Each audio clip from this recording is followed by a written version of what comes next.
43 missed calls. That's what I saw the morning after I posted the photos, snow-dusted porch pine trees, my caption, "Best Christmas gift I could ask for." For years, my family forgot to invite me to Christmas. This time, they remembered within hours only to announce that my brother and his pregnant wife would be moving in. They thought my silence meant guilt. It didn't. It meant countdown. By the time they sat me down at that so-called family dinner, I'd already prepared something waiting for them, something that would make this Christmas one they'd never forget. For as long as I can remember, Christmas in our family was never about warmth. It was about presentation. My father, Richard, a high-ranking investment executive, liked to say that reputation was a family's greatest asset. My mother, Diane, a former TV anchor turned philanthropist, was the kind of woman who smiled for charity cameras but forgot the name of the waitress pouring her wine. And then there was Lucas, my older brother, the golden child. Every success of his was a family event. Every achievement of mine was background noise. When I was 10, they forgot my birthday because Lucas had a soccer tournament. I sat alone at the kitchen table, a single candle stuck into a store-bought muffin. My grandmother Ruth called that night furious that no one had celebrated. She was the only one who ever noticed the small things, the only one who made me feel seen. Years later, nothing changed. Lucas became a corporate attorney. Mom bragged about him to her social circle, and Dad called him the future of our family. When I graduated with honors, they sent flowers, no card, no call. I told myself it didn't matter, but every holiday proved otherwise. Our house back in Cherry Hills Village looked perfect from the outside, 6 bedrooms, white shutters, manicured lawns, but it never felt like home. Behind the Christmas lights and designer wreaths were sharp whispers and invisible hierarchies. Every Christmas, Lucas's gifts filled half the living room, luxury watches, weekend, getaways, a new car when he turned 21. My presents, usually a generic card with the words, "Be grateful." Grandma Ruth would try to make up for it. She'd send me hand-knitted scarves or invite me over to bake cookies and listen to old carols on her piano. Those visits were the only times the holidays didn't sting. But after she retired and moved 2 hours away, I was on my own again. By the time I turned 30, I'd built a life far from theirs. I was now a creative director at Summit Creative Studio, a title I earned through sleepless nights and endless client rejections. My apartment was small, but it was mine. I hadn't been invited home for Christmas in over a decade. Not once.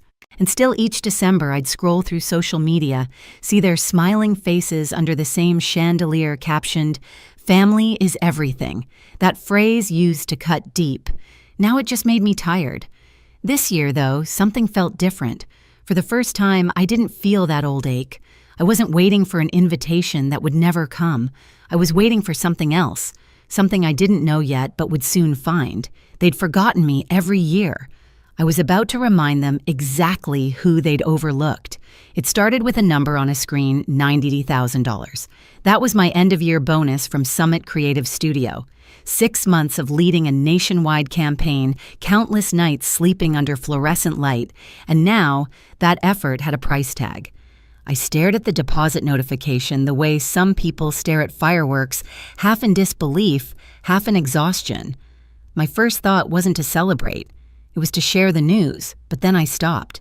Who would I even tell? My team would say congrats and move on.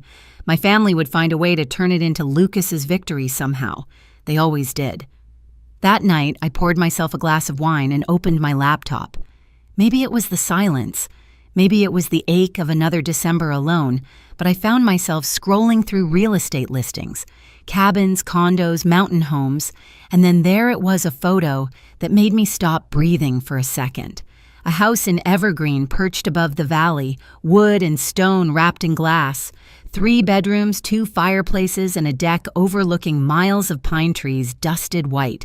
The kind of place people go to heal or start over. I didn't overthink it. I called the agent that same night. Her name was Michelle Bright, voice fast talker, probably younger than me. She offered to set up a virtual tour. I nodded even though she couldn't see me. The next morning, sunlight cut through my blinds as her video popped up. She walked me through the room's wide kitchen, tall ceilings, every window spilling light like a promise. I could already picture myself there, quiet mornings with coffee and snow, evenings with music echoing against the wood. "I'll take it," I said before she even finished. Michelle blinked. "You mean you want to make an offer?" "No," I said. "I want to buy it." She laughed a little unsure. "You sure you don't want to sleep on it? I've slept on a lot of things. Not this one." By noon, I'd wired the deposit. By sunset, the papers were signed. For the next 3 weeks, I worked by day and built my dream by night. Furniture deliveries, paint stains on my hands, playlists bouncing off bare walls. It was exhausting, but it was mine. On December 21st, I stood in the finished living room, fire crackling, pine scent floating through the air. For the first time, I felt something close to peace. I took a few photos, the porch, the fireplace, the view, and posted them on Instagram. The caption was simple: "Best Christmas gift I could ask for." 10 minutes later, my phone buzzed. Then again, and again.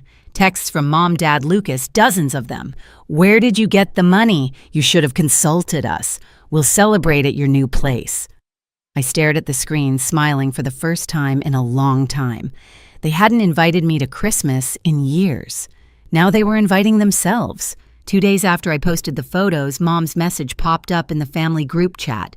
"Family dinner, December 23, 7 p.m. Attendance not optional." I almost laughed. The same people who hadn't spoken to me in months were suddenly issuing summonses. I typed a reply, then deleted it. Instead, I marked the date on my calendar like it was a business meeting. When the night came, the Hale family mansion looked exactly the same, white lights wrapped around every railing, a 20-foot tree glowing in the corner, perfectly curated chaos. I parked at the end of the long driveway and took a deep breath. Dad opened the door before I could knock. Living room, now. No hello, no hug, not even a smile. His tone was clipped like a CEO about to fire someone. Mom and Lucas were already seated, both looking as if they'd been rehearsing for a scene. Emily, my sister-in-law, sat beside him, hands resting on her pregnant belly, eyes downcast but calculated. Dad didn't waste time. "Whose house is that, Isabella?" I took off my coat, slowly folded it over the chair, and sat down. "Mine." "That's impossible," Mom said, voice trembling just enough to sound fragile. "You're only a creative director. You can't afford something like that." I smiled. "Apparently I can." Lucas leaned forward. "You should have talked to us before making a purchase that big. It's irresponsible."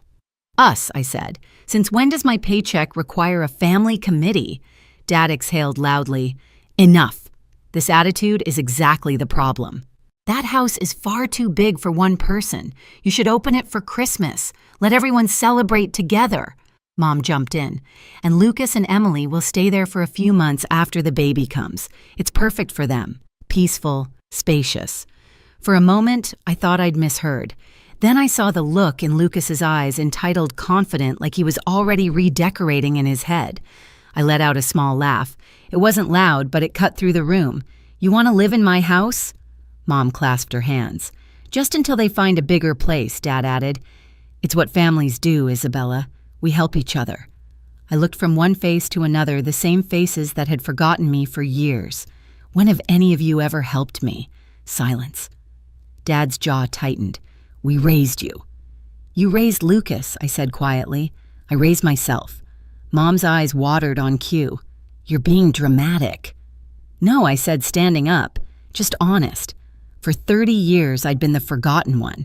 But now they needed me, and they hated it." As I picked up my coat, Dad's voice turned cold. "If you walk out that door, you're cutting ties with this family." I paused, hand on the handle, and smiled faintly. "You cut me off years ago. I'm just making it official." The door clicked behind me, sealing 3 decades of silence into a single sound. They thought my silence meant surrender. It didn't. It meant strategy.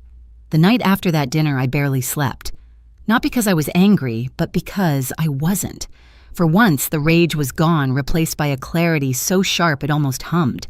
They wanted my house, my peace, the one thing I'd built without them. And they thought I'd hand it over out of guilt or tradition or some twisted version of family duty. They didn't understand. I'd spent my entire life earning things they got for free. I wasn't giving up this one. The next morning, I called Michelle, my realtor, and asked her to email me every document from the house purchase deed, mortgage, proof of ownership. Everything with my name on it, I said. She sent it within the hour. I printed every page, slid them into a thick white envelope, and tucked it into my bag. Then I waited. On December 23rd, the date they'd chosen for their family dinner, the text came. "Don't be late," Mom wrote. "We have things to discuss." I drove through the falling snow, the road curling through neighborhoods decked out in lights and inflatable Santas. Every house I passed looked warm, full-loved. By the time I reached theirs, the cold had settled deep inside my chest. The mansion glowed like a cathedral of money.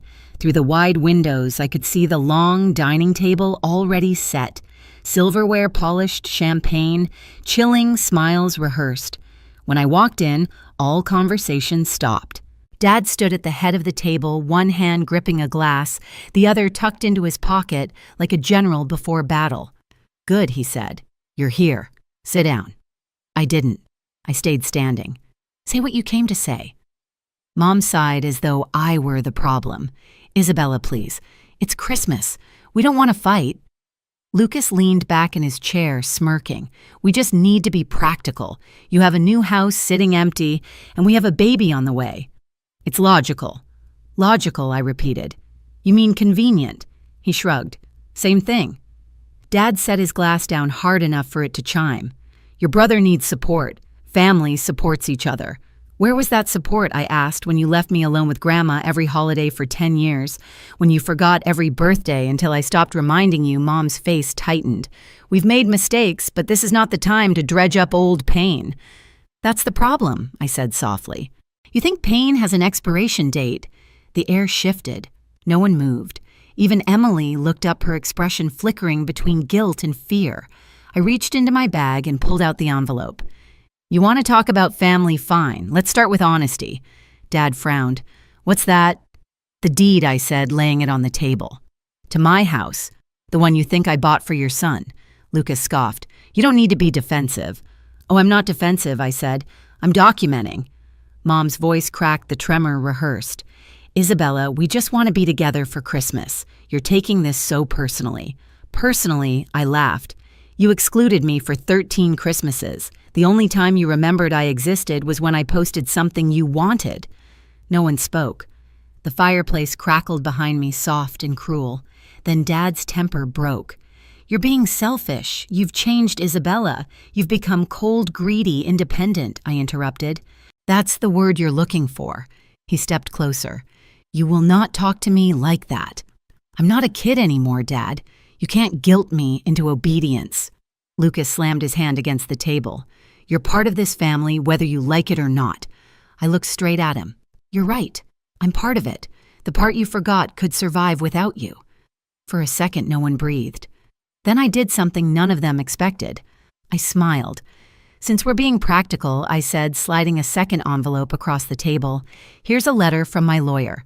It states that any attempt to access or reside in my property without consent will be considered trespassing.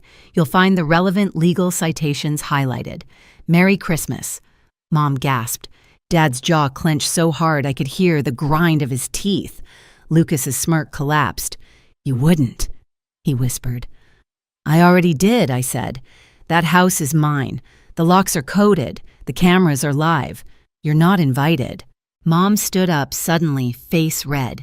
"We gave you everything, no," I said quietly. "You gave me nothing, and I made everything from it." Silence spread through the room like smoke. Even the music from the next room seemed to fade. I turned toward the door, but paused just long enough to meet Dad's eyes. "You said I was cutting ties." I said. "You were right. I'm finally free." I walked out before anyone could speak. Outside, the snow was falling harder, soft flakes landing on my coat, melting against the heat of my skin. I could still hear them shouting through the door, voices tangled in anger and disbelief. But for me, it was all fading like static I no longer needed to listen to.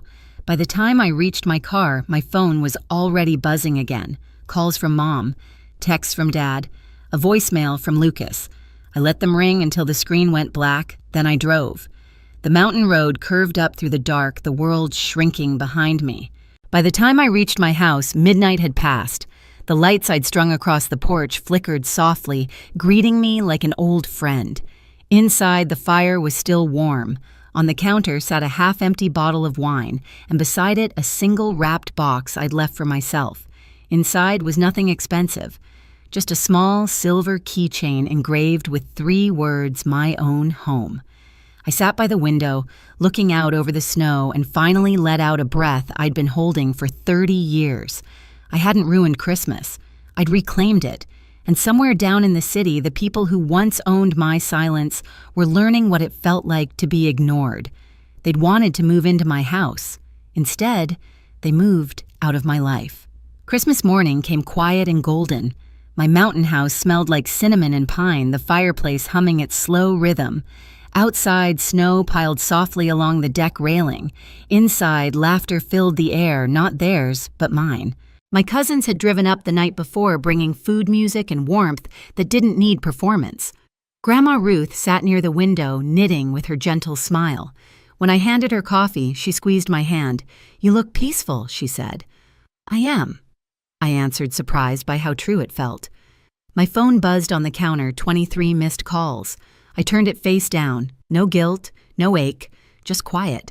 That afternoon, we played cards, roasted marshmallows, and sang badly off-key to carols Grandma loved. For once, no one was pretending. As night fell, I stepped outside alone. The valley glowed under the moonlight, endless and still. I'd spent years waiting for my family to remember me, but standing there, I realized being forgotten had set me free.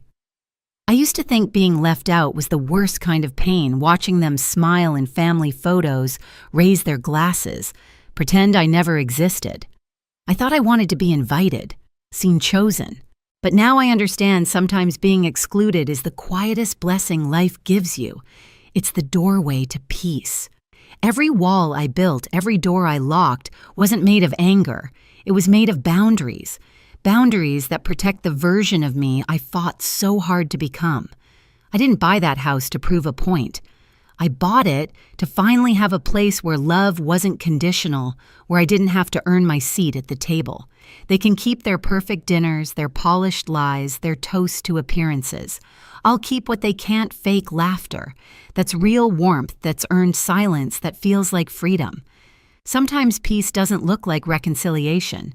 Sometimes it looks like snow falling outside your own window, while the world that once hurt you keeps spinning somewhere far away. If you've ever had to choose peace over belonging, tell me in the comments. You're not weak for walking away, you're strong for finally coming home.